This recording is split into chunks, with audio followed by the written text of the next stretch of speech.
Okay, let's get straight to the point. The past 48 hours in Ukraine have been absolutely explosive.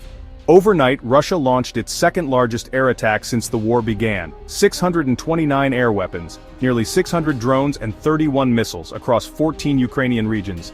Kyiv, Zaporizhzhia, Dnipro, Pavlograd, and other regions across the country. In Zaporizhzhia, a residential building took a direct hit. One person killed, almost 30 wounded, 3 of them kids. Power outages left 25,000 people in the dark. President Zelensky called it an utter disregard for words. Kyiv got the worst of it. A 5-story building in Darnitsky district was destroyed. 22 people died there alone, including children. News outlets and European institutions' offices were also damaged. Ukraine's air defenses intercepted most strikes, but the damage is widespread. Russia says it shot down over 100 Ukrainian drones in return, and claims it struck military port targets near Kyiv. Meanwhile, Ukraine's fighting back. They hit Russian oil refineries, sparking massive fires.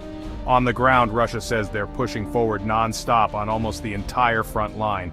They claim to control nearly all of Luhansk and big chunks of other regions. However, Ukrainian officials and independent sources say these numbers are way exaggerated. The front is shifting, but not as much as Moscow claims.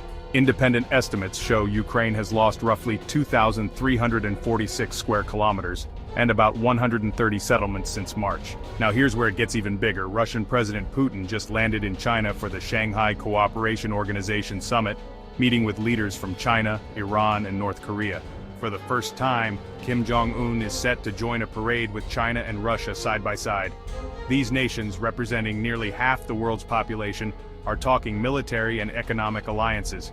In Lviv, Andriy Parubiy, a former parliament speaker and Maidan leader, was assassinated. The suspect's still on the run. The US condemns the strikes, hints at new sanctions, and approved another $825 million in military aid for Ukraine. Russia blames Europe for blocking peace talks but keeps up its attacks. No signs of compromise.